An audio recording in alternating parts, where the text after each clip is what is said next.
तो हेलो दोस्तों, कैसे हो आप लोग। उम्मीद करते हैं बढ़िया होंगे और अपनी पढ़ाई को बहुत ही ज़बरदस्त तरीके से कर रहे होंगे। तो आज हम लोग पढ़ने वाले हैं एक नया चैप्टर जिसका नाम है ऊंचाई एवं दूरी। ठीक है, ऊंचाई एवं दूरी में अगर हम आपको बात करें, पाठ का नाम है आपका, देखिए पाठ है 9। ठीक है, वैसे तो पाठ का नाम है त्रिकोणमिति का अनुप्रयोग। क्या नाम है पाठ का, यहाँ पे लिख देंगे त्रिकोणमिति का अनुप्रयोग। ठीक है, त्रिकोणमिति का अनुप्रयोग ये पाठ का नाम है आपका। ठीक है, चलिए यहाँ पर हम लोग क्या पढ़ रहे थे आपका, यहाँ पर हम लोग पढ़ रहे थे त्रिकोणमिति के अनुप्रयोग। ठीक है, तो यहाँ पर देखिए लिखा है त्रिकोणमिति के अनुप्रयोग, ये आपका पाठ 9 है। ठीक है, पाठ 9 जो है आपके लिए इंपॉर्टेंट इस वजह से भी हो जाता है कि इससे ना केवल बहुविकल्पी में बल्कि 4 नंबर अथवा 6 नंबर में सीधे प्रश्न पूछता है। तो हम लोगों को ऊंचाई दूरी यानी त्रिकोणमिति के अनुप्रयोग को बहुत ही बेहतरीन तरीके से पढ़ना है। कोई भी क्वेश्चन ऐसा नहीं है जिसको हम ना बताएं आपको। सारे क्वेश्चन, कुल 15 क्वेश्चन हैं, क्योंकि आप जानते हो ऊंचाई दूरी में केवल एक ही प्रश्नावली है 9.1, 9.2 है ही नहीं, केवल एक ही प्रश्नावली आपको पढ़ना है। तो आपको एकदम बेहतरीन तरीके से पढ़ना चाहिए। देखिए, त्रिकोणमिति के अनुप्रयोग को ऊंचाई दूरी इसलिए बोलते हैं क्योंकि इसमें आप ऊंचाई एवं दूरी के बारे में ही पढ़ोगे। ठीक है, तो ऊंचाई एवं दूरी क्या होता है, इसमें क्या क्या टर्मिनोलॉजी यूज होते हैं, यानी कुछ ऐसे शब्दावली हैं जिनका यूज इसमें प्रॉपर तरीके से होगा, तो उसका मतलब भी आपको पता होना चाहिए। तब जाके आप क्या कर पाओगे, यहाँ पर चीज़ों को सॉल्व कर ले जाओगे। और जब भी आप ऊंचाई दूरी सॉल्व करिए, चित्र अपने से बनाने का प्रयास करिए। अगर आपको चित्र अपने से बनाना आ गया तो आप समझ जाइए कि आप ऊंचाई दूरी हल कर लिए हैं। ठीक है, और इसमें आपको त्रिकोणमिति के कुछ मान याद रखने चाहिए ताकि आपका जो ऊंचाई दूरी का क्वेश्चन है बहुत ही बेहतरीन तरीके से सॉल्व हो। तो चलिए इन सभी बातों को हम लोग यहाँ पर बारी बारी से डिस्कस करेंगे। और अभी तक आपने चैनल को सब्सक्राइब नहीं किया है तो चैनल को सब्सक्राइब कर लीजिए, क्योंकि हम इस साल अपने इस चैनल पर यूपी बोर्ड के कक्षा 10वीं के विद्यार्थियों के लिए शुरू से मैथ पढ़ा रहे हैं। अगर आप शुरू से मैथ पढ़ना चाहते हैं तो आप प्लेलिस्ट में चले जाइए, वहाँ पर पाठ 1 से लेकर अभी तक जो भी वीडियो हम बनाए हैं पूरा का पूरा आपको क्रमवार से मिल जाएगा। और एक भी क्वेश्चन हम छुड़वाए नहीं हैं, पूरा का पूरा एनसीईआरटी की बुक हम पूरा का पूरा सॉल्व करवाते हुए चल रहे हैं। तो आप वहाँ से अपने टॉपिक को कवर कर सकते हो। ठीक है, क्योंकि समय कम है, हम लोगों को पढ़ना बहुत बढ़िया तरीके से है, इस वजह से हम लोग कोई भी रिस्क नहीं ले सकते। आराम से पढ़ेंगे धैर्य के साथ, और बोर्ड पेपर में टारगेट वही रहना चाहिए 100 में से 100, यानी मैथ में हमको 100 आउट ऑफ 100 लाना ही लाना है। चाहे उसके लिए हमको बहुविकल्पी का क्वेश्चन पढ़ना पड़े, दीर्घ उत्तरी, लघु उत्तरी, सारे क्वेश्चन हम लोग डिस्कस करेंगे। बट मैथ में टारगेट 100 आउट ऑफ 100, 100 में से 100 आप ला सकते हो। ये आपके लिए एक गोल्डन अपॉर्चुनिटी है कि आप मैथ में 100 में से 100 ला सकते हो। ठीक है, मैथ ही एक ऐसा सब्जेक्ट है जिसमें 100 में से 100 आराम से लाया जा सकता है। तो हम लोग उसी के लिए यहाँ पर मेहनत कर रहे हैं। तो चलिए यहाँ पर बात कर लेते हैं त्रिकोणमिति के अनुप्रयोग में। सबसे पहले हम लोग पढ़ेंगे क्या इसमें, तो देखिए इसका एक और नाम पड़ता है ऊंचाई, ऊंचाई एवं दूरी। इसका एक और नाम है जो आपकी किताब में नहीं दिया है, बट पाठ का नाम कर दिया है त्रिकोणमिति के कुछ अनुप्रयोग, जबकि ये आप पढ़ोगे ऊंचाई एवं दूरी में। इसमें देखिए सबसे पहले आपको दो चीजें समझना चाहिए। सबसे पहले ऊंचाई समझना चाहिए। तो ऊंचाई का मतलब क्या होता है कि किसी वस्तु की हाइट। अब वो वस्तु आपका खंभा हो सकता है, मीनार हो सकता है, भवन हो सकता है, टावर हो सकता है। तो ये क्या है, वस्तु की ऊंचाई है। दूरी से क्या मतलब होता है, दूरी से मतलब ये होता है कि उस वस्तु से कोई व्यक्ति या कोई वस्तु कितनी दूर पर है, तो वो उसकी दूरी होती है। तो यहाँ पर अगर हम बात करें ऊंचाई की, जैसे अगर मान ले कि ये हमारे पास क्या है, एक भवन है। भवन का मतलब होता है घर। ठीक है, तो भवन है, तो भवन की ये रही ऊंचाई, तो इसकी ऊंचाई हम मान लेते हैं h। ठीक है, उसके बाद अगर कोई वस्तु जमीन से ऐसे लगते हुए इससे x मीटर दूर है तो ये हो जाएगा दूरी। तो ये रहा आपका ऊंचाई और ये रहा आपका दूरी। तो हम लोग इसी के बारे में यहाँ पर पढ़ेंगे, ऊंचाई एवं दूरी के बारे में, ठीक है। अब इसमें देखिए 2-3 शब्द ऐसे हैं जिनको आपको जानना बहुत ही जरूरी हो जाता है, क्योंकि बिना उसको जाने आप इसका एक भी सवाल नहीं लगा पाओगे। वो शब्द क्या है? तो यहाँ पर देखिए वो शब्द है आपका, एक है आपका अवनमन कोण। अवनमन कोण, देखिए अवनमन कोण किसे कहते हैं? तो देखिए अव मतलब होता है झुका हुआ, यानी झुका हुआ कोण। अब झुका हुआ कोण से क्या मतलब है? देखिए अगर आप किसी वस्तु की हाइट पर है, जैसे ये घर है मान लेते हैं, और इस घर के आप छत पर हैं, यहाँ पर आप व्यक्ति, आप यहाँ पर खड़े हैं एज अ व्यक्ति, ठीक है। यानी आप अगर किसी घर के छत पर ऐसे खड़े हैं और कोई वस्तु यहाँ पर है, आप क्या कर रहे हो? यहाँ से ऐसे देख रहे हो।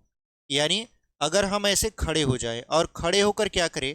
ऐसे सामने से अपनी नज़र झुका के देखें, सामने से अपनी नज़र ऐसे जमीन पर झुका के देखें, तो जब हमारी नज़र झुकती है तो जमीन से हमारा जो कोण बनता है वही हमारा क्या होता है?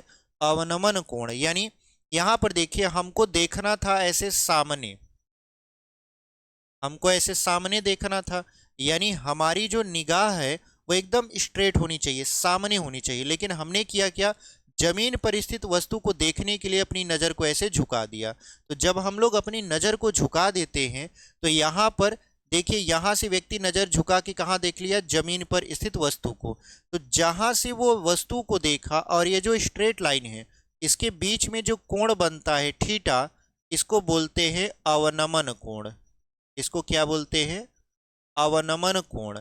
यानी कोई व्यक्ति ऊंचाई पर स्थित है और वो ऊंचाई पर स्थित होने के साथ साथ ऊंचाई से नीचे अपनी नज़रों को झुका के किसी वस्तु को देखता है, तो वहाँ पर जो कोण बनता है वो होता है अवनमन कोण। यानी हम स्ट्रेट ऐसे खड़े हैं और अपनी नज़र को ऐसे झुका के देखेंगे तो जो कोण बनेगा उस समय यहाँ पर वो बनेगा आपका अवनमन कोण। इतनी बात आपको समझ में आ गई? चलिए, दूसरा होता है आपका उन्नयन कोण। यहाँ पे लिख देते हैं उन्नयन कोण। उन्नयन कोण क्या होता है? उन्नयन कोण जस्ट अवनमन कोण का अपोजिट होता है। उन्नयन कोण क्या होता है? जस्ट अवनमन कोण का अपोजिट। कैसे? देखिए, हमने आपको कहा जब अवनमन कोण बताना हो तो हम लोग क्या करते हैं? स्ट्रेट देखते हैं। स्ट्रेट से अगर हमारी निगाह ऐसे झुकी है तो झुकी निगाह को हम लोग क्या बोलते हैं यहाँ पर? कि जो कोण बन रहा है झुकी निगाह से वो हमारा अवनमन कोण होता है। लेकिन सपोज करिए कि कोई व्यक्ति ऐसे खड़ा है, ये मान लेते हैं व्यक्ति खड़ा है और यहाँ पर इसकी आंख है। क्योंकि आप जानते हो जो हमारी आंख होती है हमारे यहाँ पर गड़ी होती है, यानी हमारे मस्तिष्क के पास होती है। तो हम लोग करते क्या है कि यहाँ से अगर देखना हो तो हम लोग ऐसे सीधे भी देख सकते हैं, यानी हमारी जो निगाह है वो एकदम सीधे है। बट अगर हम अपनी निगाह को ऐसे उठाकर किसी वस्तु को, मान लेते यहाँ कोई वस्तु है और उसको देख लिए, तो यहाँ पर जो हम अपनी निगाह उठाकर वस्तु को देख रहे हैं तो जो कोण बन रहा है इस क्षैतिज से और उठी हुई निगाह से यहाँ पर थीटा, इसको बोलते हैं उन्नयन कोण। इसको क्या बोलते हैं? उन्नयन कोण बोलते हैं। जैसे अगर हम आपसे कहें कि हम ऐसे खड़े हैं और खड़े हैं तो हम ऐसे सीधे देख रहे हैं, बट अगर हम ऐसे नज़र उठा के देखें, यानी हमारी निगाह ऐसे उठी है, तो उठी हुई निगाह से जो सामने क्षैतिज से और उठी हुई निगाह से जो कोण बनेगा वही हमारा क्या होगा?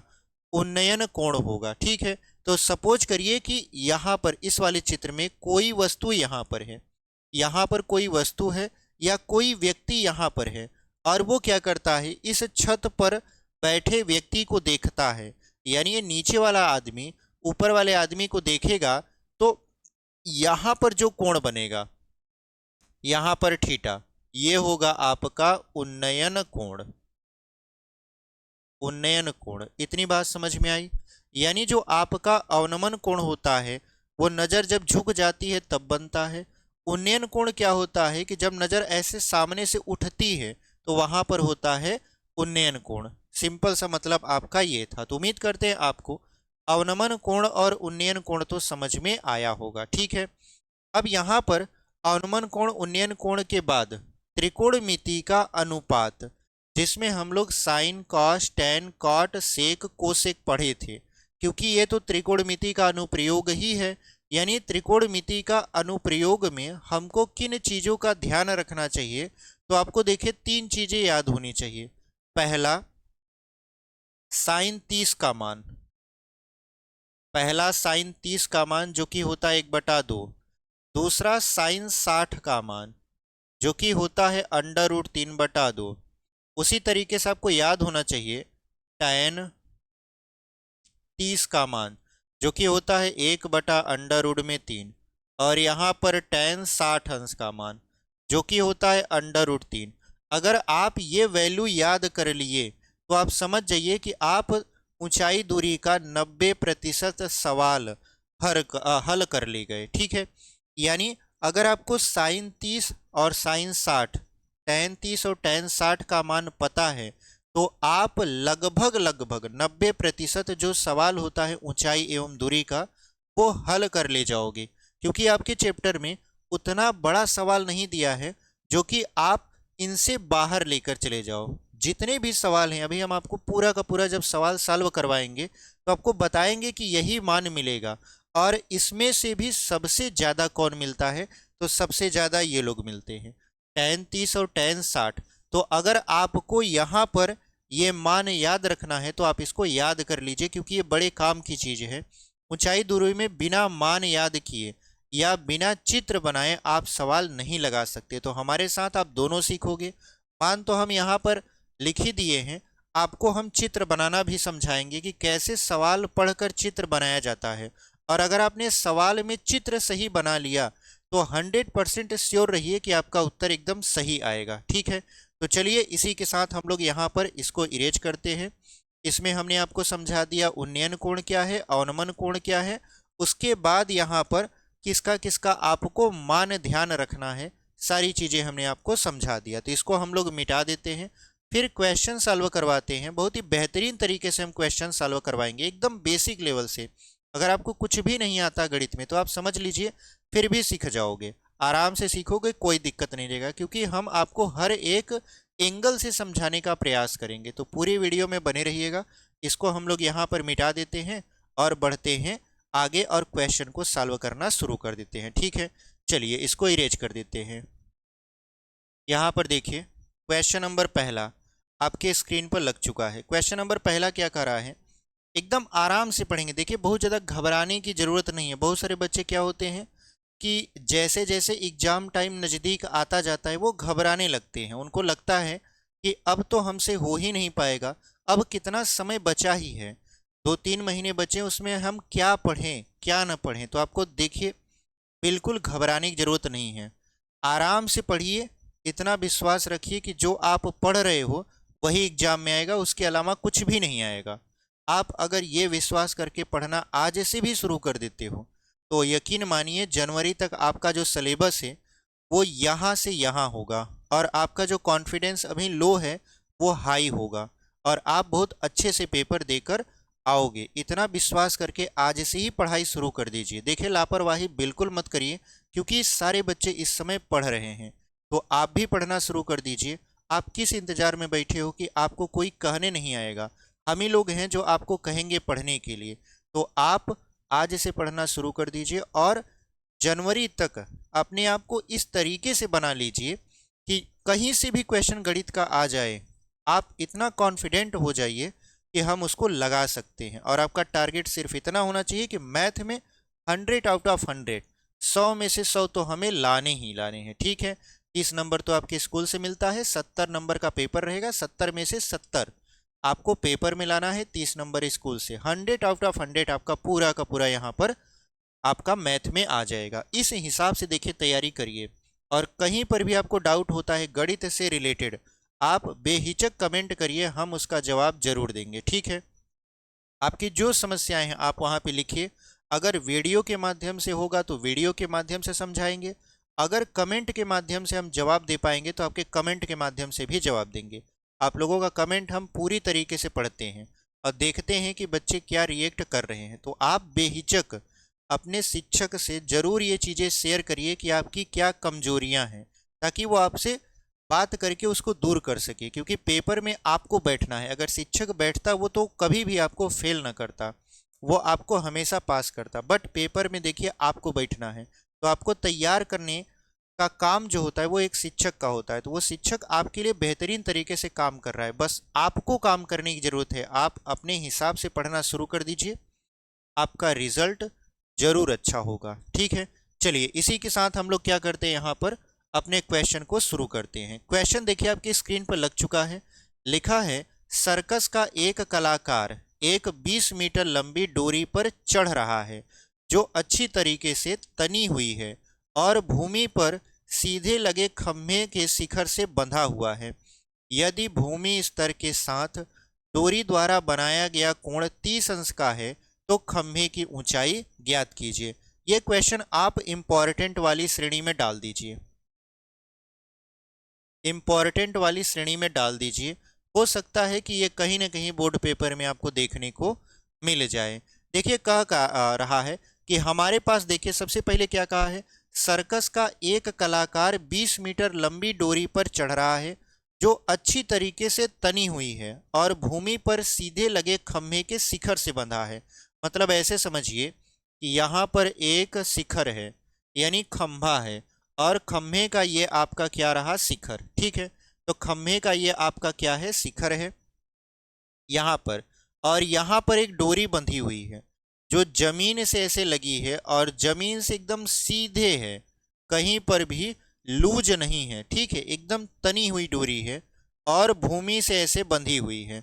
यानी ये आपका क्या है, ये है डोरी और ये है आपका खंभा। अगर हम लिखना चाहें तो ऐसे भी लिख सकते हैं, खंभा है ये और ये आपका क्या है, डोरी है।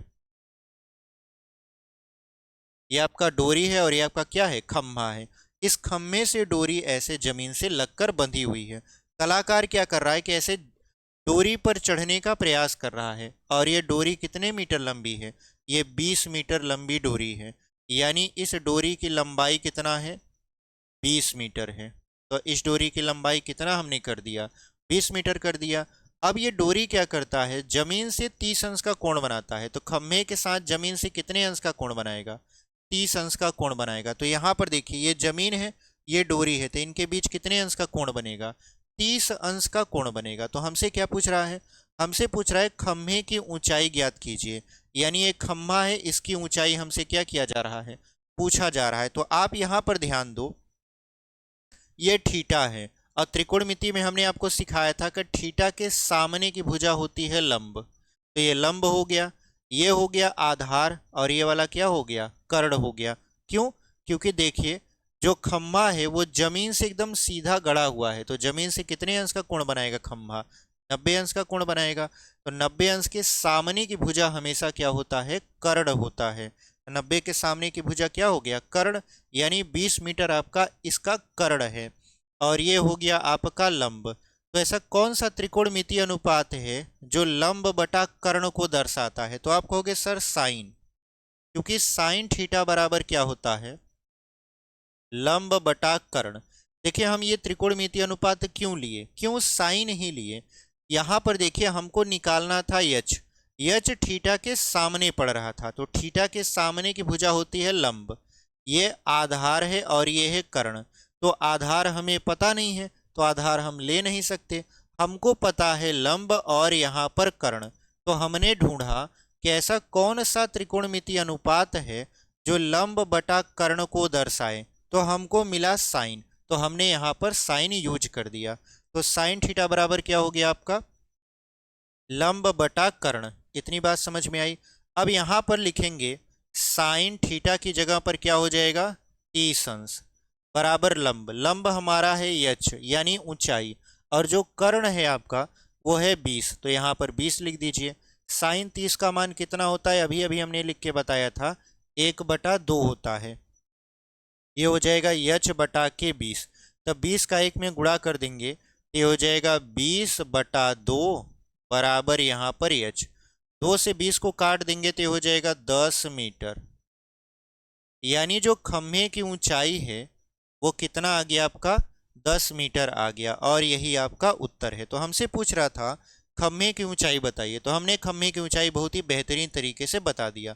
आपके सामने चित्र कैसे बनता है हमने चित्र को भी समझाया, कैसे हम थीटा को फाइंड आउट करते हैं, यानी कौन सा त्रिकोणमितीय अनुपात लगेगा ये भी हमने आपको समझाया। लास्ट में हमारा उत्तर आ गया 10 मीटर, और यही आपका फाइनल आंसर हो जाएगा। तो कैसा लगा क्वेश्चन? उम्मीद करते हैं आपको समझ में आया है। ठीक है, चलिए इसको हम लोग यहाँ पर इरेज कर देंगे और क्वेश्चन नंबर दूसरा को देखेंगे। तो इसको हम लोग मिटा देते हैं। आप अगर हमारे साथ नोट डाउन करते हुए चल रहे हो तो बहुत ही अच्छी बात है, क्योंकि आप हमारे साथ जब पढ़ोगे तो आपका एक तरीके से रिवीजन भी होगा और आप नई नई चीज़ें सीखोगे भी। ठीक है, तो इसको हम लोग यहाँ पर मिटा देते हैं। अगर आपके स्क्रीनशॉट लेना है तो ले लीजिए, नहीं तो फिर हम इसको यहाँ पर मिटा देते हैं। ठीक है, चलिए इसको हम लोग यहाँ पर मिटा देंगे, फिर आगे बढ़ेंगे। चलिए यहाँ पर क्वेश्चन नंबर दूसरा। क्वेश्चन नंबर दूसरा बहुत ही फेमस क्वेश्चन है, पहले से ही हम बता दे रहे हैं आपको। क्वेश्चन नंबर दूसरा इतना फेमस है कि अगर आप 10वीं के बाद पॉलिटेक्निक का एग्जाम दोगे वहां पर ये क्वेश्चन पूछता है। ठीक है, अगर आप मान लेते हैं पॉलिटेक्निक का एग्जाम देने की सोच रहे हैं 10वीं के बाद कि सर हम 10वीं के बाद पॉलिटेक्निक करेंगे, क्योंकि 10वीं के बाद पॉलिटेक्निक का एग्जाम आप दे सकते हो, वहां पर भी आपको ये पढ़ना पड़ेगा। तो क्वेश्चन वहां पर भी पूछता है और बोर्ड पेपर में तो ये पूछता ही पूछता है, इस वजह से इसको भी इंपॉर्टेंट वाली श्रेणी में डाल दीजिए। पूछेगा तो लगा देंगे, नहीं पूछेगा तो कोई बात नहीं, पढ़े तो हम लोग है ही हैं, हमारा कहीं ना कहीं काम ही आ जाएगा। तो यहाँ पर देखिए क्वेश्चन नंबर दूसरा, देखिए क्या कह रहा है। आंधी आने से एक पेड़ टूट जाता है और टूटा हुआ भाग इस तरह मुड़ जाता है कि पेड़ का शिखर जमीन को छूने लगता है। तो सबसे पहले ऐसे समझिए कि एक वृक्ष है ये, ठीक है, ऐसे मान लेते हैं आपका क्या है, एक वृक्ष है। अब ये जो वृक्ष है आंधी आने की वजह से सपोज करिए यहाँ से टूट गया, जब यहाँ से टूट जाएगा तो ये वाला भाग क्या करेगा, ऐसे जमीन पर लग जाएगा। जब ये वाला भाग जमीन पर लग जाएगा तो ऐसे मान लेते हैं जमीन से टूटकर लग चुका है। ठीक है, ऐसे मान लेते हैं जमीन से टूट गया, मतलब ऊपर ऐसे टूट गया और जमीन से जाकर लग जाता है। ठीक है, यानी ये जमीन के शिखर को ऐसे छूने लगता है, तो ये मान लेते हैं हमारा जमीन है। ठीक है, उसके बाद कह रहा है और इसके साथ 30 अंश का कोण बनाता है, यानी जमीन के साथ ये जो टूटा हुआ भाग है जो जमीन को छू रहा है वो कितने अंश का कोण बना रहा है, 30 अंश का कोण बना रहा है। पेड़ के पाद बिंदु की दूरी, देखिए पाद बिंदु क्या होता है, जो जड़ होता है उसी को हम लोग बोलते हैं पाद बिंदु, यानी ये जो पेड़ है, पेड़ का ये वाला निचला सिरा है, तो ये है आपका पाद बिंदु। तो कह रहा है कि इसके साथ 30 अंश का कोण बनाता है। पेड़ के पाद बिंदु की दूरी जहां पेड़ का शिखर जमीन को छूता है 8 मीटर है। कहने का मतलब ये है कि जमीन के वह पार्ट जहां पर ये पेड़ टूटकर गिरा हुआ है ये वाला, और जो पेड़ का जड़ है इसके बीच की जो दूरी है वो है 8 मीटर। कितना है, 8 मीटर है। तो हमसे पूछ रहा है पेड़ की ऊंचाई बताइए, तो पेड़ की हमको क्या बताना है, ऊंचाई बताना है। तो चलिए हम लोग पेड़ का ऊंचाई बता देते हैं। तो देखिए पेड़ अब 2 पार्ट में डिवाइड हो चुका है। जब तक पेड़ नहीं टूटा था वो एक ही पार्ट में था, खड़ा हुआ ऐसे, ठीक है। बट जब पेड़ टूट गया तो 2 भाग में ये डिवाइड हो गया। पहला वह पार्ट जो अभी भी खड़ा हुआ है, जैसे ये वाला पार्ट, ये वाला जो पार्ट है ये वाला, ये अभी भी खड़ा हुआ है। जबकि दूसरा जो पार्ट है आपका वो जमीन से टूटकर जा लगा है। इसका मतलब ये है कि अगर आपको इस पेड़ की ऊंचाई पता करनी है तो आपको 2 ऊंचाई पता होनी चाहिए। पहला पेड़ का वह पार्ट जो अभी खड़ा हुआ है, दूसरा पेड़ का वह पार्ट जो जमीन से जा लगा है कि नहीं है। तो अगर हम इसको माने स्मॉल एच, कहाँ से कहाँ तक का, जो भाग ऐसे खड़ा हुआ है उसको स्मॉल एच माने, और जो भाग जमीन से टूटकर जा लगा है उसको कैपिटल एच माने, तो पेड़ की जो कुल ऊंचाई होगी, यहाँ पे लिखेंगे पेड़ की कुल ऊंचाई।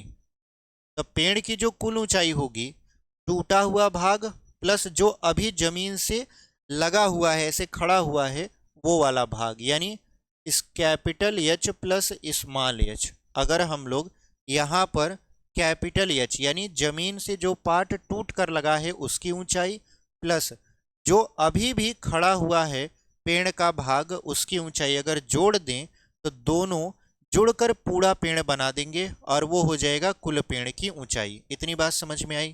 तो यहाँ पर देखो ये थीटा है, अगर हम इसका एक नॉर्मली चित्र बनाएं, ये तो हम पेड़ वेड़ बना दिए हैं, अगर नॉर्मली चित्र बनाएं यहाँ पर बना देते हैं। तो यहाँ पर सपोज करिए एक पेड़ था, इस पेड़ का यहाँ से पार्ट टूटकर ऐसे जमीन से जा लगा, जमीन से जा लगा तो जमीन से कितने अंश का कोण बनाया, 30 अंश का, और ये जमीन से जो पाद बिंदु के बीच की दूरी है ये कितना है 8 मीटर। तो ये आपका नॉर्मली चित्र बन गया। ये तो हम आपको समझाने के लिए बनाए हैं कि देखिए ऐसा पेड़ है और ये टूट चुका है, ठीक है। उसी चित्र को यहाँ बना दिए। तो देखिए ये हमारा यच है जो अभी भी खड़ा हुआ है, ये वाला कैपिटल यच है जो जमीन से जा लगा है।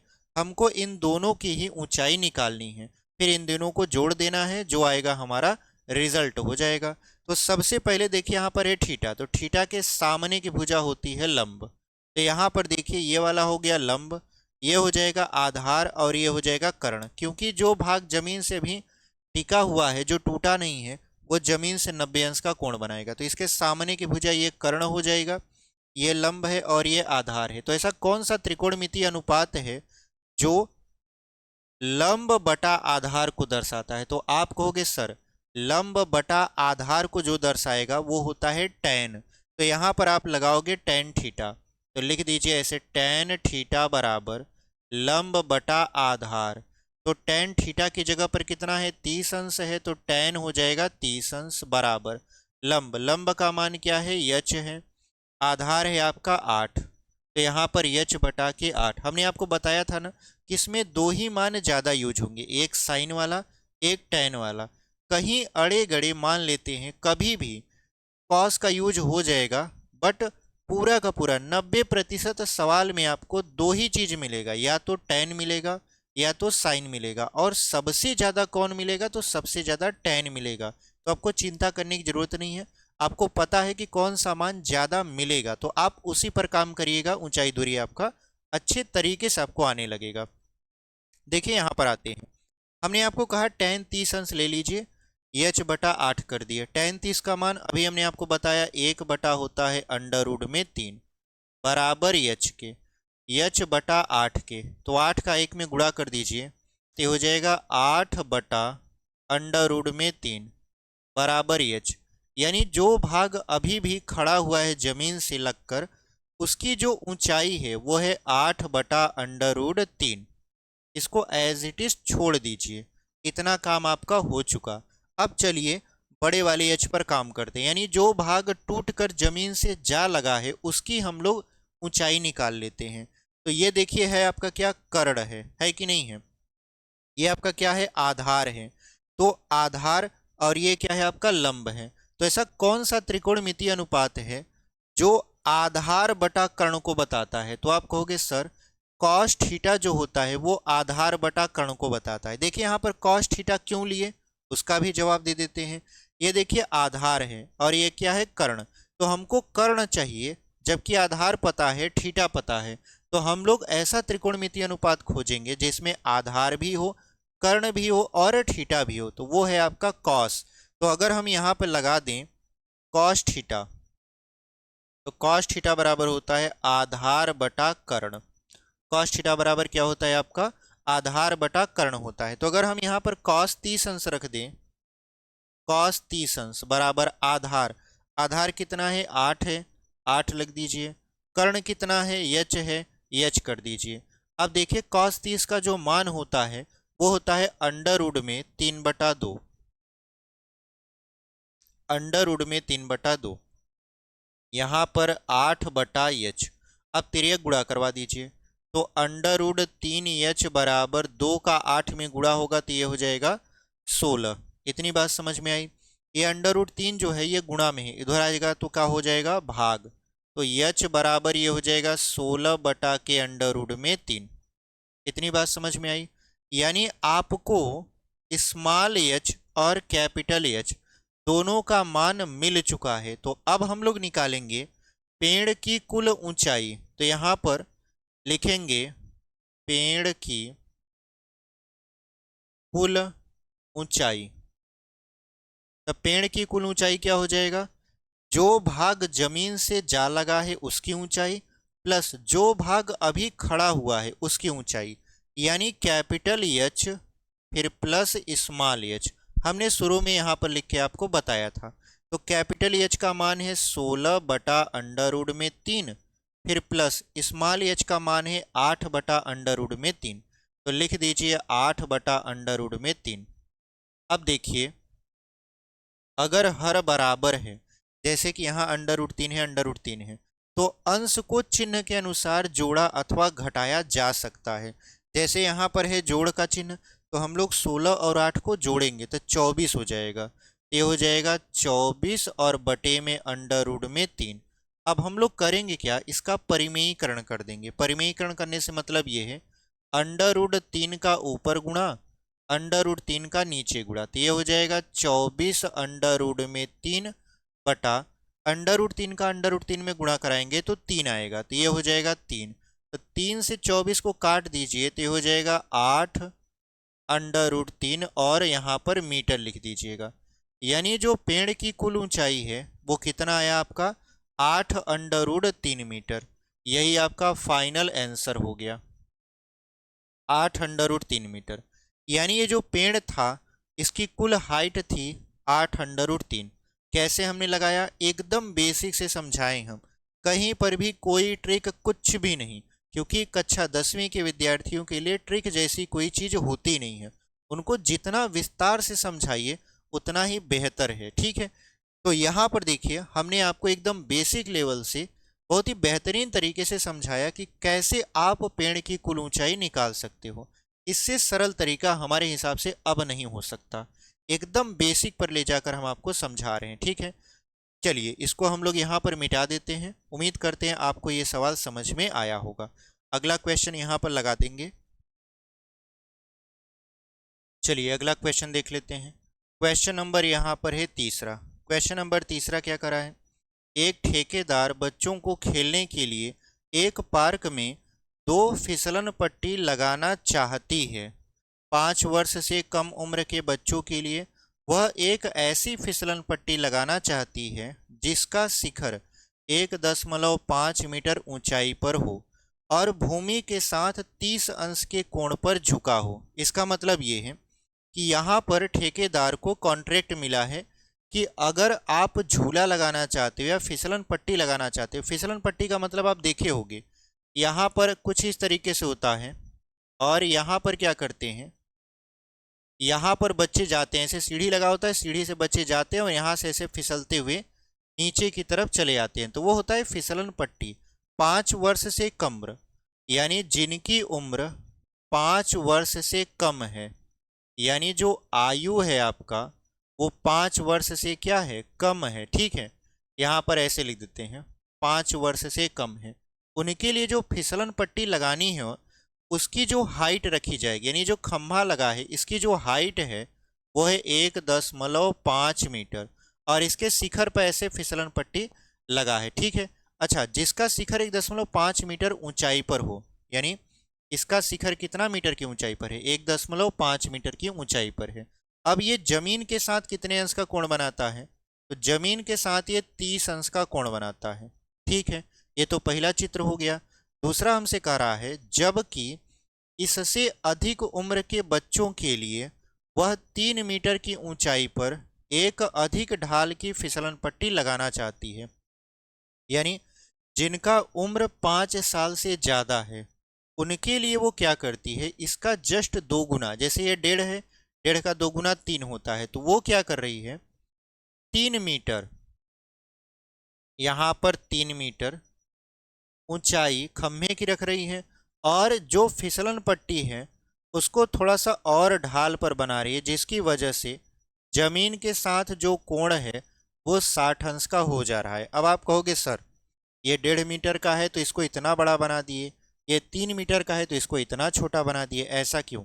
देखिए यहाँ पर जगह का थोड़ा सा दिक्कत है, बस इसी वजह से यहाँ पर छोटा बड़ा कर दिया है, बाकी कोई दिक्कत नहीं है। आप इसको मान सकते हो ये 3 मीटर वाला है और इसको मान लीजिए 1.5 मीटर वाला है। हालांकि दोनों का चित्र सेम सेम बनेगा, बस कोण का थोड़ा सा अंतर है। यहाँ पर 30 है, यहाँ पर 60 है, यानी 30 का 2 गुना 60 और 1.5 का 2 गुना कितना हो गया, 3 हो गया।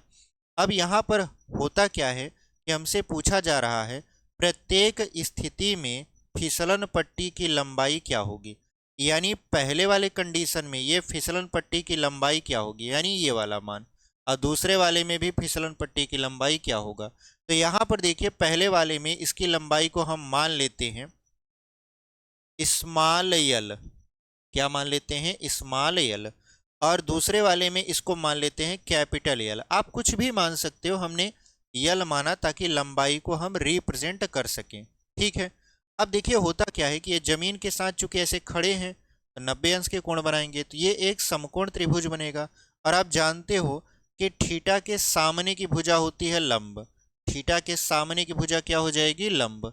तो हमसे क्या पूछा है, हमसे पूछा है फिसलन पट्टी की लंबाई, तो फिसलन पट्टी की लंबाई यहाँ कर्ण बनेगा, क्योंकि 90 अंश है तो 90 अंश के सामने की भुजा हो जाएगी कर्ण, थीटा के सामने की भुजा लंब, और ये हो जाएगा आपका आधार। तो हमको क्या चाहिए, हमको चाहिए कर्ण, जबकि हमको पता क्या है, हमको पता है लंब और थीटा। तो ऐसा कौन सा त्रिकोणमितीय अनुपात है जो लंब बटा कर्ण के अनुपात को दिखाए, तो आप कहोगे सर साइन थीटा। कौन सा अनुपात है, साइन थीटा। साइन थीटा बराबर क्या होता है, लंब बटा कर्ण होता है। तो यहाँ पर अगर हम पहले वाले चित्र में चलें तो हमको लेना पड़ेगा साइन थीटा की जगह पर 30 अंश, लंब है आपका 1.5 और जो कर्ण है वह है आपका यल, तो हम यल लिख दिए, ठीक है।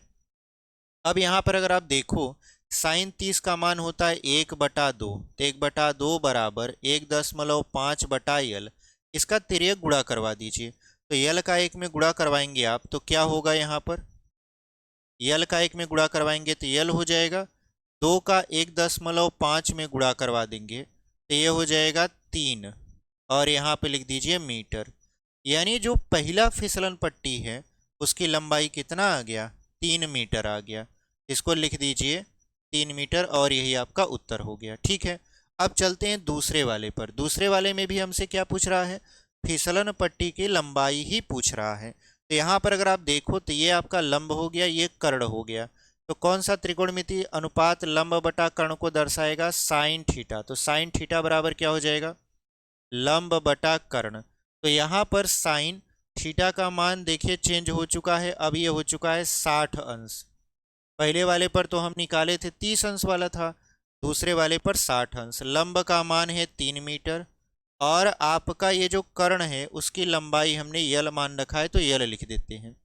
अब साइन 60 का मान होता है अंडर रूट में 3/2, और यहाँ ये हो गया 3/यल। अब हम लोग करते क्या है कि इसका तिर्यक गुणा करवा देंगे। जब इसका तिर्यक गुणा करवाएंगे तो यल का अंडर रूट 3 में गुणा होगा तो ये हो जाएगा अंडर रूट 3 यल बराबर 2/3 हो जाएगा 6। इतनी बात समझ में आई आपको। अगर आपको दिख नहीं रहा तो हम यहाँ पर इसको हटा भी देते हैं, ठीक है, ताकि आपको दिखे। यहाँ पर देखिए अंडर रूट में 3 यल बराबर कितना हो गया, 6 हो गया। तो यल बराबर कितना होगा, 6/√3। अब इसका हम लोग परिमेयीकरण कर देंगे। जैसे ही परिमेयीकरण करेंगे तो अंडर रूट 3 का ऊपर गुणा और अंडर रूट 3 का नीचे गुणा, तो यल बराबर हो जाएगा 6√3/3। क्योंकि अंडर रूट 3 का अंडर रूट 3 में गुणा होगा तो 3 ही आएगा, तो 3 दूना हो जाएगा 6, यानी यल का मान हो गया 2/√3, और मीटर लिख दीजिएगा। यानी जो बड़ी वाली फिसलन पट्टी आई उसकी लंबाई हो गया आपका 2/√3 मीटर, और जो छोटी वाली फिसलन पट्टी थी उसकी लंबाई थी 3 मीटर। उम्मीद करते हैं आपको ये समझ में आया होगा, ठीक है। चलिए इसको हम लोग यहाँ पर इरेज कर देते हैं और बढ़ जाते हैं अपने अगले वाले क्वेश्चन में। इसको हम लोग यहाँ पर मिटा देंगे।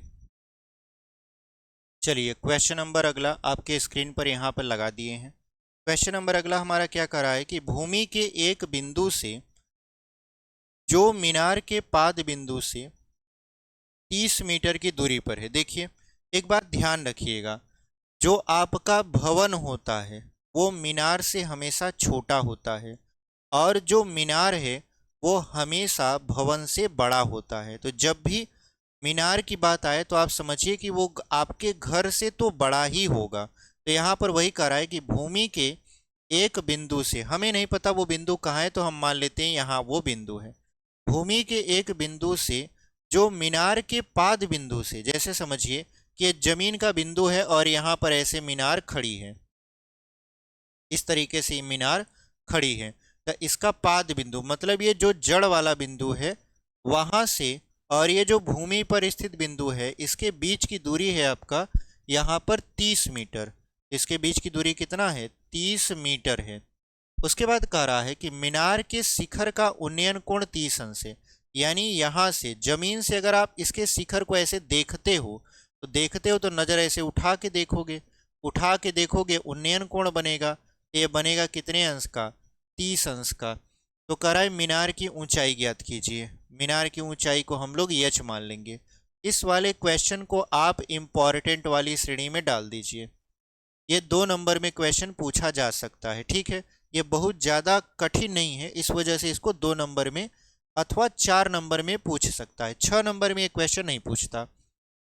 यहाँ पर देखिए 30 अंश है। अब हमसे पूछ रहा है मीनार की ऊंचाई, जिसको हमने यच मान रखा है। ये थीटा है तो इसके सामने की भुजा क्या होगा? यहाँ पर लंब होगा। देखिए ऊंचाई दूरी में जो भी आपका त्रिभुज बनता है वो सभी त्रिभुज एक तरीके से समकोण त्रिभुज होता है, क्योंकि आप जानते हो त्रिकोणमिति तभी अप्लाई होता है जब वहां पर समकोण त्रिभुज आए। विदाउट समकोण त्रिभुज आप त्रिकोणमिति लगा ही नहीं सकते। इवन त्रिकोणमिति का उपयोग ही पूरा का पूरा समकोण त्रिभुज पर होता है। तो ये आप मान कर चलिए कि जो यहाँ पर त्रिभुज बन रहा है वो समकोण त्रिभुज बन रहा है, और समकोण में समकोण बनाने वाला जो भुजा है वो आपका यहाँ पर उसके सामने जो कोण बनेगा, जैसे ये 90 अंश कोण बनेगा तो इसके सामने वाली भुजा हमेशा कर्ण होगी। ये आप मान कर चलिए, ठीक है। चलिए यहाँ पर ये हो जाएगा लंब, क्योंकि थीटा के सामने की भुजा लंब है, और ये हो गया आधार, ये हो गया कर्ण। हमसे क्या पूछा जा रहा है? हमसे लंब पूछा जा रहा है। तो ऐसा कौन सा त्रिकोणमितीय अनुपात है जो लंब बटा आधार को दर्शाए? क्योंकि आधार हमको पता है, लंब निकालना है, थीटा भी पता है। तो ऐसा कौन सा त्रिकोणमितीय अनुपात है जो लंब बटा आधार को दर्शाए? आप कहोगे सर टैन। तो टैन जो थीटा होता है वो होता है आपका लंब बटा आधार। टैन थीटा का मान कितना होता है? लंब बटा आधार होता है। ये त्रिकोणमितीय अनुपात है। तो टैन थीटा की जगह पर क्या लिखोगे आप? 30 अंश लिख दोगे। थीटा की जगह पर आप क्या लिख दोगे? यहाँ पर 30 अंश, और ये हो जाएगा बराबर लंब। लंब कितना है आपका? यच है। आधार कितना है आपका? 30 है। तो ये हो गया आपका यच बटा के 30। इतनी बात आपको समझ में आई।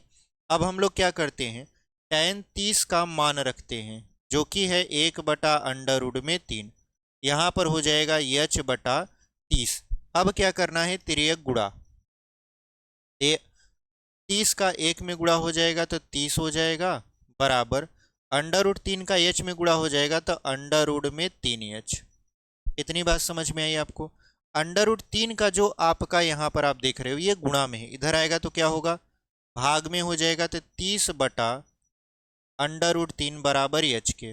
अंडर रूट 3 का जो परिमेयीकरण है अगर हम यहाँ पर करने लग जाएं तो ये हो जाएगा आपका अंडर रूट 3 का ऊपर गुणा अंडर रूट 3 का नीचे गुणा। तो आपका यहाँ पर 30 का अंडर रूट 3 में गुणा करेंगे, ये हो जाएगा 30 अंडर रूट 3 बटे में अंडर रूट 3 का अंडर रूट 3 में गुणा करेंगे तो ये आएगा 3। तो यहाँ पे 3 लिख दीजिए। 3 से अगर हम लोग 30 को काट दें तो कितना बचेगा? 10 बचेगा, और यहाँ पर बचेगा अंडर रूट में 3, और लिख देंगे ये मीटर में बराबर एच के। यानी जो आपका मीनार की ऊंचाई है वो है 10 अंडर रूट 3 मीटर, और यही आपका क्या हो जाएगा? फाइनल आंसर हो जाएगा। तो इस तरीके से आपने इस क्वेश्चन को भी बहुत ही बेहतरीन तरीके से सॉल्व कर लिया, ठीक है। चलिए इसको हम लोग यहाँ पर इरेज कर देते हैं और बढ़ेंगे अपने अगले क्वेश्चन में। हमारा जो अगला क्वेश्चन है उसको आपके स्क्रीन पर यहाँ पर लगा देते हैं। चलिए क्वेश्चन नंबर 5वां। क्वेश्चन नंबर 5वां क्या कह रहा है कि भूमि से 60 मीटर की ऊंचाई पर एक पतंग उड़ रही है। यानी आप ऐसे समझिए कि ये हमारा जमीन है, ठीक है। उसके बाद इस जमीन से ये पतंग उड़ रही है, मान लेते हैं पतंग ऐसे बनता है आपका, इस तरीके से पतंग है, ठीक है। ये हमने बना दिया पतंग। तो भूमि से इसकी जो हाइट है वो कितना है, 60 मीटर है। तो भूमि से 60 मीटर की ऊंचाई पर क्या कर रहा है, पतंग आपका उड़ रही है, ठीक है।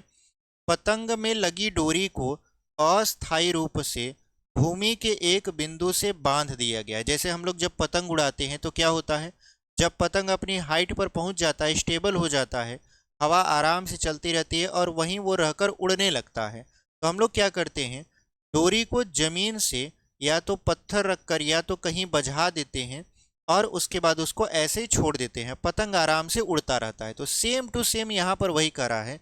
किसकी जो डोरी है, मान लेते हैं यहाँ से ये डोरी निकाला होगा, डोरी जो है ये जमीन से अस्थायी रूप से बंधी हुई है और ये कितने अंश का कोण बनाती है, भूमि के साथ डोरी का झुकाव 60 अंश का है। यानी भूमि के साथ ये जो डोरी है ये 60 अंश का कोण बनाता है, ये डोरी है पतंग का, ठीक है। तो कह रहा है यह मानकर कि डोरी में कोई ढील नहीं है, यानी ये जो डोरी है आपका एकदम तना हुआ है, ये ऐसा मान कर चलिए। तो डोरी की लंबाई ज्ञात कीजिए, यानी ये जो डोरी है इसकी लंबाई हमसे पूछा जा रहा है, इसको मान लेंगे यल। तो आप समझ चुके हो कि ये आपका एक समकोण त्रिभुज है जिसमें ये थीटा है, तो थीटा के सामने की भुजा होती है लंब, और ये वाला क्या हो जाएगा, कर्ण हो जाएगा, और ये वाला हो जाएगा आधार। तो हमसे क्या पूछा जा रहा है, कर्ण पूछा जा रहा है, जबकि हमको लंब पता है। तो त्रिकोणमिति का ऐसा कौन सा अनुपात है जो लंब बटा कर्ण को दर्शाएगा, तो आप कहोगे सर साइन होता है, तो यहाँ पर लिख दीजिए साइन थीटा बराबर होता है लंब बटा कर्ण। थीटा का मान कितना है, 60 अंश, तो ये हो जाएगा साइन 60 अंश बराबर लंब, लंब है आपका 60 और कर्ण है हमने मान के रखा यल। आप यहाँ पर कुछ भी मान सकते हो, यल यम यन कुछ भी मान लीजिए, ए बी सी डी, हमने यल मान रखा है। तो देखिए साइन 60 का जो मान होता है वो होता है अंडर रूट में 3/2, और ये हो जाएगा 60/यल। फिर एक अगर हम गुणा करवा दें तो यल का अंडर रूट 3 में गुणा करा देंगे तो अंडर रूट 3यल हो जाएगा, और 2 का 60 में गुणा करा देंगे तो 120 हो जाएगा। अब यहाँ पर अंडर रूट 3 का देख रहे हैं मान, तो ये गुणा में है, उधर जाएगा तो क्या हो जाएगा, भाग में। तो यहाँ पर ये हो जाएगा यल बराबर 120/√3। अब हमको इसका परिमेयीकरण करवाना है, तो परिमेयीकरण हो जाएगा अंडर रूट 3 का ऊपर गुणा अंडर रूट 3 का नीचे गुणा, तो यल बराबर हो जाएगा 120 अंडर रूट 3 बटा अंडर रूट 3 का अंडर रूट 3 में गुणा होगा तो 3 ही आएगा, तो यहाँ पर हो गया 3। अब 3 से अगर 120 को काटे तो ये 40 बार में कट जाएगा, 3 चौक 12, 3 जीरो हम 0, यानी ये 40 बार में कट गया। तो यल बराबर क्या हो जाएगा, 40 अंडर रूट 3 और मीटर। यही आपका क्या हो गया, फाइनल आंसर। यानी जो डोरी की लंबाई है वो कितना है आपका यहाँ पर, 40 अंडर रूट 3 मीटर है। तो हमने बहुत ही सरलता से इस क्वेश्चन को सॉल्व कर दिया, ठीक है। आपके सामने जो भी चीज़ें थी सब हमने लिखकर इसको हल किया, तो आंसर आया आपका 40 अंडर रूट 3 मीटर। तो इस तरीके से हमारा उत्तर आ चुका है। चलिए इसको हम लोग यहाँ पर इरेज कर देते हैं और बढ़ जाते हैं अपने अगले वाले क्वेश्चन में। चलिए क्वेश्चन नंबर अगला, क्वेश्चन नंबर अगला क्या कह रहा है कि 1.5 मीटर लंबा एक लड़का 30 मीटर ऊंचे एक भवन से कुछ दूरी पर खड़ा है। तो ऐसे समझिए कि यहाँ पर एक भवन है, देखिए जमीन है, ठीक है, ऐसे समझिए जमीन है। अब इस जमीन पर घर भी बना है, यानी भवन है, और इसी जमीन पर लड़का भी खड़ा है जो कि 1.5 मीटर लंबा है। लड़के की लंबाई कितना है, 1.5 मीटर, और जो घर है वो कितना है, यहाँ पर 30 मीटर ऊंचा है। जो भवन है आपका वो कितने मीटर ऊंचा है, 30 मीटर ऊंचे भवन से कुछ दूरी पर खड़ा है। हमको दूरी नहीं पता कि कितनी दूरी पर ये खड़ा है, बट कुछ दूरी पर ये लड़का खड़ा है। आगे क्वेश्चन पढ़ते हैं।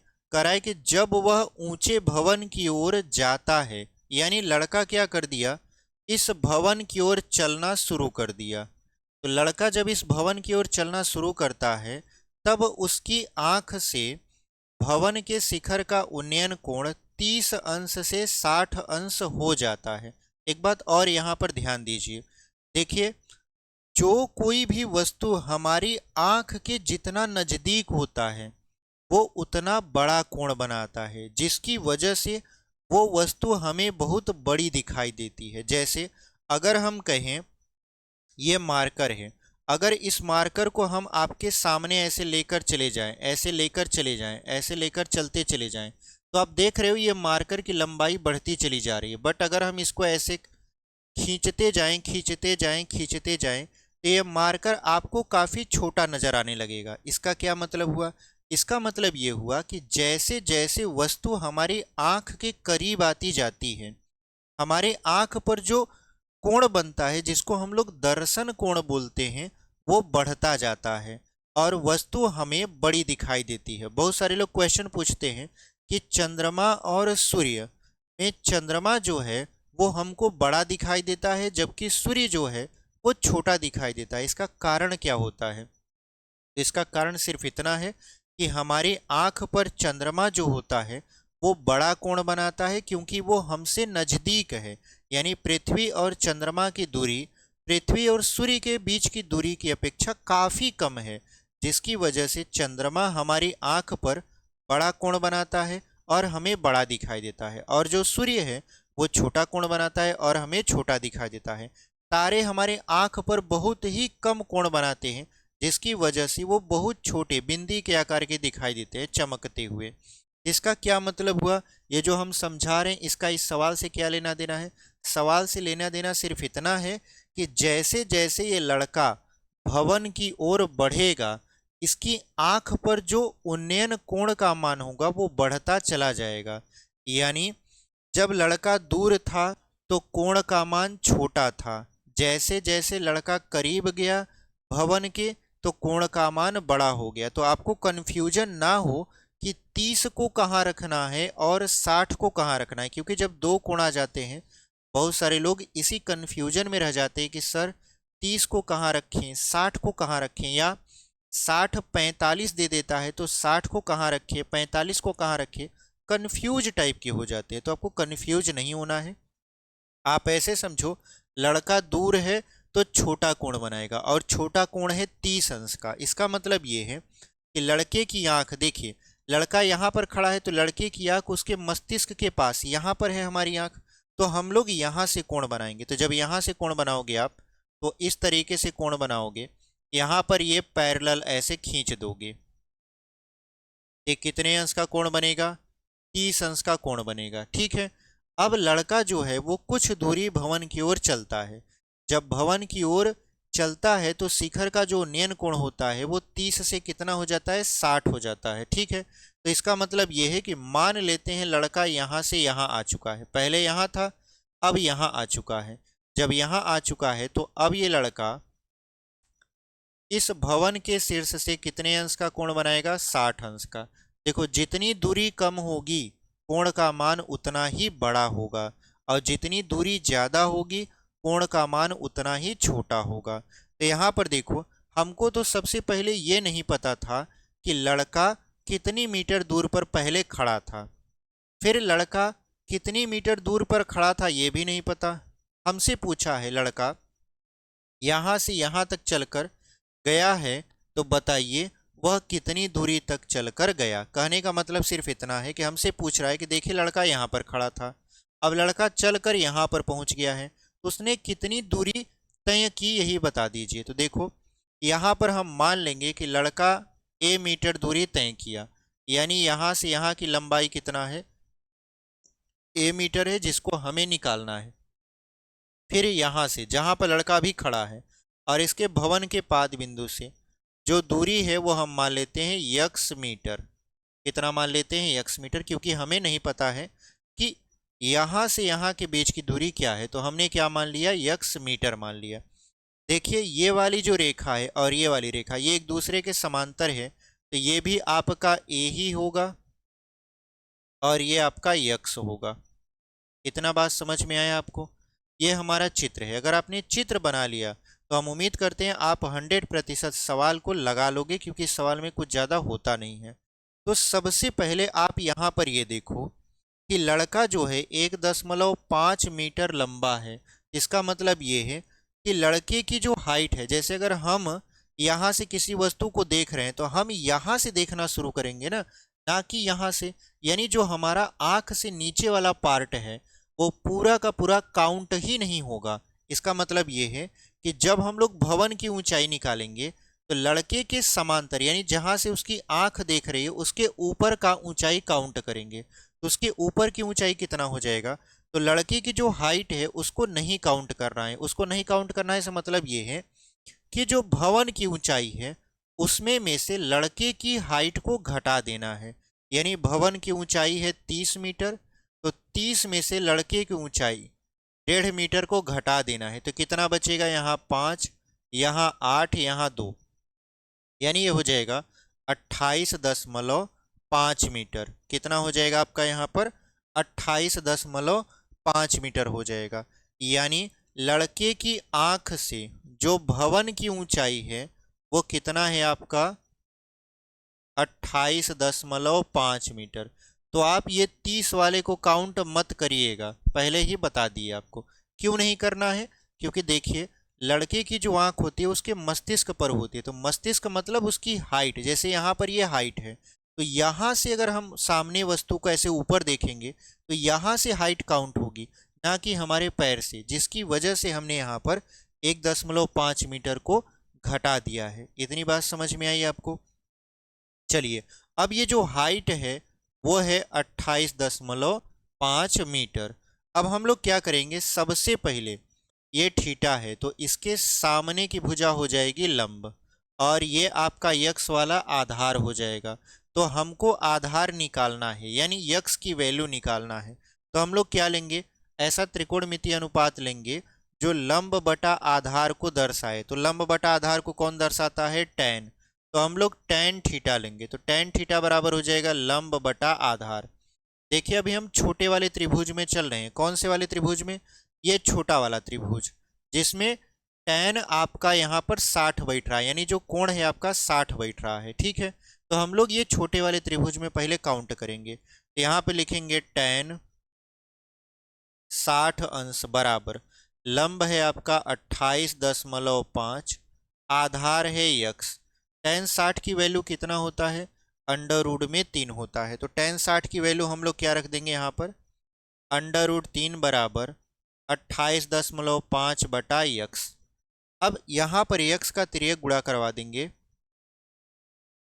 तो ये हो जाएगा √3 यक्स बराबर 28.5। ठीक है, अब यहाँ पर ये गुणा में है, इधर हो जाएगा तो क्या होगा? भाग। ये हो गया यक्स बराबर 28.5 बटा √3। अब √3 का अगर हम परिमेयीकरण करवा दें तो √3 से ऊपर गुणा और √3 से नीचे, तो यक्स बराबर हो जाएगा 28.5 √3, और √3 का √3 में गुणा होगा तो 3 ही आएगा। यहाँ पर 3 लिख दीजिए।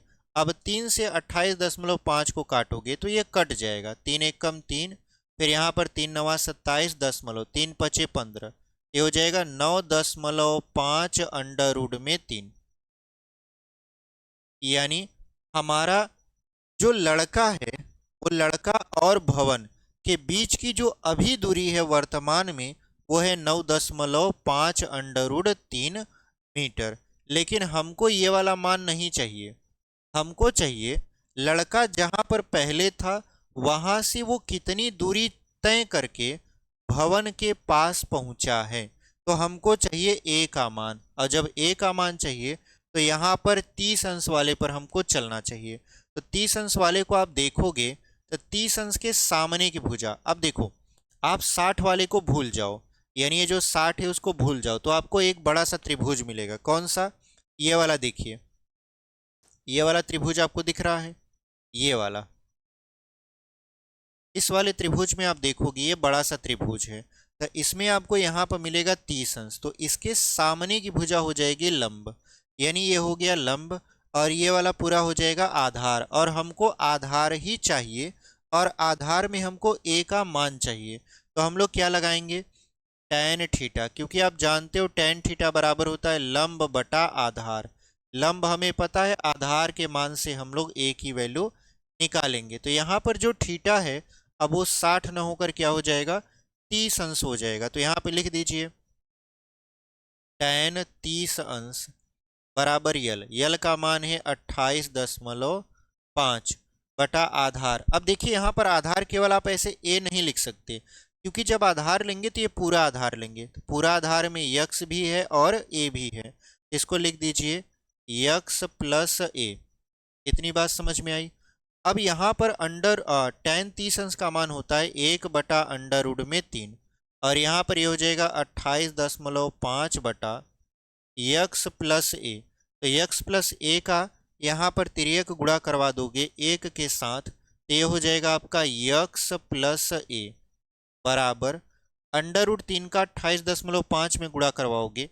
अगर आपको दिख नहीं रहा तो यहाँ पर हम इसको हटा देते हैं, ठीक है। यहाँ पर देखिए x प्लस a का 1 में आपने गुणा करवाया तो x प्लस a ही आया। उसके बाद अंडर रूट 3 का 28.5 में गुणा करवाओगे आप, ये हो जाएगा आपका कितना, 28.5 अंडर रूट में 3। अब x की वैल्यू आपको पता है, क्या पता है x की वैल्यू, 9.5 अंडर रूट में 3। तो x की जगह पर आप लिख दीजिए 9.5 अंडर रूट में 3, फिर प्लस a बराबर 28.5 अंडर रूट में 3, ठीक है। अब क्या करिए, ये जो प्लस है उसको इस तरफ लेकर जाएंगे तो ये माइनस हो जाएगा। तो a बराबर क्या होगा, 28.5 अंडर रूट 3 माइनस ये हो जाएगा 9.5 अंडर रूट में 3। तो यहाँ पर ये घटेगा, जब घटेगा तो 5 में से 5 गया, 0 बच गया, फिर दशमलव लगा दीजिए। यहाँ पर हो जाएगा 18, 18 में से 9 जाएगा तो 9 हो जाएगा, यहाँ पर बचेगा 1, यानी कुल मिला जुलाकर ये बच गया 19। और यहाँ पर अंडर रूट 3 लिखा है तो अंडर रूट 3 लिख दीजिए। तो यहाँ पर ये हो जाएगा 19 अंडर रूट 3, ये a बराबर, और इसको मीटर में लिख दीजिए, यानी a बराबर कितना आ गया, 19 अंडर रूट 3 मीटर। मतलब वो जो लड़का है, लड़का शुरुआत में यहाँ पर खड़ा था और उसने क्या किया कि 19 अंडर रूट 3 मीटर दूरी तय किया। 19 अंडर रूट 3 मीटर दूरी तय करके वो यहाँ पहुँचा, जहाँ पर वो शिखर यानी भवन के साथ 60 अंश का कोण बनाने लगा। तो हमसे पूछ रहा था लड़का कितनी दूरी तक भवन की ओर चल कर गया, तो 19 अंडर रूट 3 मीटर दूरी तक लड़का चल कर गया है। तो उम्मीद करते हैं आपको ये क्वेश्चन बहुत ही बेहतरीन तरीके से समझ में आया होगा, ठीक है। इसको हम लोग मिटा देते हैं और बढ़ते हैं अपने अगले वाले क्वेश्चन पर। तो क्वेश्चन नंबर अगला देख लीजिए। चलिए क्वेश्चन नंबर अगला यहाँ पर आपकी स्क्रीन पर लगा दिए हैं। क्वेश्चन नंबर अगला हमसे क्या कह रहा है, भूमि के एक बिंदु से एक 20 मीटर ऊंचे भवन के शिखर पर लगी एक संचार मीनार के तल और शिखर के उन्नयन कोण क्रमशः 45 अंश और 60 अंश हैं। मीनार की ऊंचाई ज्ञात कीजिए। तो यहाँ पर देखिए सबसे पहले एक यहाँ पर कह रहा है कि भूमि के एक बिंदु से एक 20 मीटर ऊंचे भवन के शिखर पर, तो ये आपका घर है और ये घर है और ये 20 मीटर ऊंचा है, ठीक है। इसके शिखर पर यानी यहाँ पर छत पर क्या लगा हुआ है, एक संचार मीनार लगा हुआ है। बहुत सारे शहरों में आप देखा करो कि शहर में बड़ी बड़ी बिल्डिंग्स के ऊपर होल्डिंग्स लगी होती हैं। जैसे अगर आप देखोगे तो घर बना होता है, घर के छत के ऊपर बड़े बड़े ब्रांड्स के होल्डर लगे होते हैं, यानी बहुत बड़े बड़े पोस्टर लगे होते हैं। वो पोस्टर कहाँ पर होते हैं, वो छत के ऊपर होते हैं। और बहुत सारी जगह पर तो ऐसा भी देखा जाता है कि छत पर ही टावर लगा हुआ है, जैसे मोबाइल फ़ोन का टावर आपके छत पर ही वो इंस्टॉल कर दिया गया है। आप वहाँ पर बढ़िया से उसका वो कंपनी जो है वो पैसा देती है महीने महीने उसका पूरा रख रखाव का, और बहुत सारे लोग लगवा भी देते हैं। बड़ी बड़ी बिल्डिंग्स पे वहाँ पर टावर लगे होते हैं, ठीक है। तो ऐसे ही यहाँ पर कुछ सवाल कर रहा है, कह रहा है कि एक आपके पास भवन है और इस भवन की छत पर यहाँ पर मान लेते हैं एक संचार यहाँ पर मीनार तल के संचार मीनार लगी हुई है ये आपका क्या है, यहाँ पर एक तरीके से संचार मीनार है, एक तरीके से आप समझ लीजिए टावर है, ठीक है। यहाँ पर लिखा है ना कि भूमि के एक बिंदु से एक 20 मीटर ऊंचे भवन के शिखर पर लगी एक संचार मीनार के तल। अब देखिए ये जो संचार मीनार है, इसमें कह रहा है कि इसका तल, तल का मतलब होता है ये वाला पॉइंट, ठीक है। तल और शिखर, शिखर का मतलब होता है यहाँ वाला पॉइंट। तो पहले समझिए जमीन है और जमीन पर ही आपका ये भवन टिका हुआ है। तो तल से जो उन्नयन कोण बनाता है वो 45 अंश का है। यानी अगर कोई व्यक्ति यहाँ से ऐसे कोण बनाएगा तो ये मान लेते हैं कितने अंश का ये बना रहा है, 45 अंश का। और कहीं ये शिखर से बनाने लगा तो शिखर से कितने अंश का कोण बनाएगा, पूरा का पूरा यहाँ पर 60 अंश का कोण बनाएगा। तो यहाँ पर देखिए हमारे पास दो कोण हैं, एक 45 अंश का और एक 60 अंश का। हमसे क्या पूछ रहा है, मीनार की ऊंचाई ज्ञात कीजिए। यानी ये जो संचार मीनार है इसकी ऊंचाई हमसे क्या किया जा रहा है, पूछा जा रहा है। तो चलिए लगा देते हैं। तो यहाँ पर सबसे पहले आप क्या करोगे, इसका आधार पता करोगे। क्यों, क्योंकि देखिए दोनों ही, चाहे वो 45 अंश वाला त्रिभुज हो चाहे वो 60 अंश वाला त्रिभुज हो, दोनों का आधार सेम है। तो पहले आधार पता करते हैं। आधार नहीं पता है तो हम यक्स मान के चलेंगे। तो सबसे पहले छोटे वाले त्रिभुज में चलेंगे। छोटे वाले से मतलब ये है 45 अंश वाले में। तो अगर आप 45 अंश वाले को देखो, यहाँ से ये शुरू हो रहा है, यहाँ पर ये वाला जो आपका त्रिभुज है ये 45 अंश वाला है। तो हम लोग क्या लिखेंगे, थीटा है तो थीटा के सामने एक भुजा लंब और ये है आधार। तो हमको चाहिए आधार जबकि लंब पता है। तो आप जानते हो ऐसा कौन सा त्रिकोणमितीय अनुपात है जो लंब बटा आधार को दर्शाता है, ये होता है आपका tan थीटा। तो यहाँ पर tan थीटा की जगह पर 45 अंश बराबर लंब, लंब है 20 मीटर, आधार हमें नहीं पता तो हमने यक्स मान रखा है। तो tan 45 का मान कितना होता है, 1 होता है। और यहाँ पर ये हो जाएगा 20 बटा यक्स।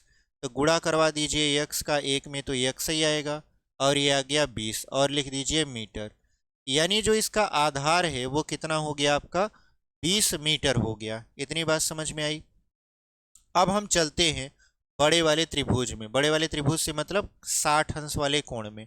तो देखिए 60 अंश है तो इसके सामने की भुजा हो जाएगी लंब। तो जो लंब होगा वो केवल और केवल एच या 20 नहीं होगा, इन दोनों को मिलाकर होगा। क्योंकि ये पूरा का पूरा हमको हाइट लेना है। इसमें संचार मीनार की ऊंचाई एच भी आ जाएगी और भवन की ऊंचाई 20 मीटर भी आ जाएगा। इसका मतलब ये है कुल ऊंचाई आपका एच प्लस 20 हो जाएगा। यानी हमको ऊंचाई निकालना है और इस ऊंचाई में ही संचार मीनार की ऊंचाई हमें पता चल जाएगा। और बटे आधार, आधार हमको पता है कितना है आपका 20 मीटर। तो हम लोग कौन सा मान लगाएंगे, tan थीटा। क्योंकि आपको पता है tan थीटा बराबर होता है लंब बटा आधार। तो tan यहाँ पर थीटा, थीटा का मान है 60 अंश, लंब, लंब ये पूरा का पूरा हो जाएगा जिसका मान हो जाएगा एच प्लस 20। यानी संचार मीनार की ऊंचाई प्लस भवन की ऊंचाई बटे आधार। आधार कितना है, यक्स है। तो यक्स की वैल्यू यहाँ पर रख दिया जाएगा। तो रख दीजिए।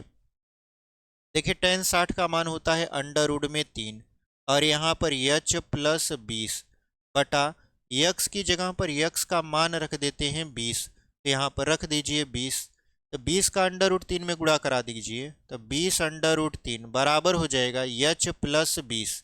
ये जो प्लस 20 है बराबर के उस तरफ जाएगा तो क्या बन जाएगा, माइनस 20 हो जाएगा। तो ये हो गया 20 अंडर रूट 3, ये प्लस था इधर आ गया माइनस 20 हो गया और ये एच हो गया।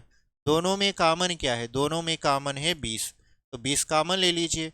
जैसे 20 कॉमन लीजिएगा तो ये बचेगा अंडर रूट 3 और यहाँ -1 हो जाएगा। ये हो गया एच, ठीक है। तो अगर हम इसको सीधा लिख दे तो एच बराबर क्या हो जाएगा, 20 अंडर रूट 3 -1 और यहाँ पर मीटर। और यही हमारा संचार मीनार की ऊंचाई है। यानी ये हमारा फाइनल आंसर है। इसको लिख दीजिएगा ANS यानी आंसर। हमसे पूछ रहा था इस संचार मीनार की ऊंचाई क्या है, हमने इसको एच माना था। एच की वैल्यू कितना आ गया, 20, कोष्टक में अंडर रूट 3 -1। तो इस तरीके से इस क्वेश्चन को हमने पूरी तरीके से समाप्त कर दिया। तो इस वीडियो में हम लोग क्या करते हैं, क्वेश्चन नंबर 1 से लेकर क्वेश्चन नंबर 7 तक ही रहने देते हैं, क्योंकि अगर पूरा क्वेश्चन एक ही वीडियो में लगवा देंगे वीडियो काफ़ी लंबी हो जाएगी। घंटे भर की तो वीडियो यहाँ पर बन चुकी है। तो हम लोग क्वेश्चन नंबर 1 से लेकर क्वेश्चन नंबर 7 तक इस वीडियो में डिस्कस कर चुके हैं। अब जो अगली वीडियो आएगी उसमें क्वेश्चन नंबर 8 से लेकर क्वेश्चन नंबर 15 तक डिस्कस करेंगे, क्योंकि इसमें एक ही प्रश्नावली है 9.1 और टोटल क्वेश्चन है 15। तो इसको हमने 2 पार्ट में डिवाइड किया। पहले पार्ट का वीडियो आप अभी देख चुके हो। अब जो वीडियो आएगा वो दूसरे पार्ट का आएगा, जिसमें हम लोग क्वेश्चन नंबर 8 से लेकर क्वेश्चन नंबर 15 तक पूरा का पूरा सॉल्व किया होगा। तो अगर आप अभी तक चैनल पर बने हुए हैं, चैनल को सब्सक्राइब नहीं किए हैं, तो चैनल को सब्सक्राइब कर लीजिए। वीडियो पसंद आए तो वीडियो को लाइक कर दीजिए, अपने दोस्तों तक भी इसे शेयर कर दीजिए। मिलते हैं आपसे एक अगले वीडियो में, जहां पर क्वेश्चन नंबर 8 से शुरू करेंगे, क्वेश्चन नंबर 15 तक सॉल्व करेंगे। तब तक के लिए आप ऐसी पढ़ाई करते रहिए और आगे बढ़ते रहिए।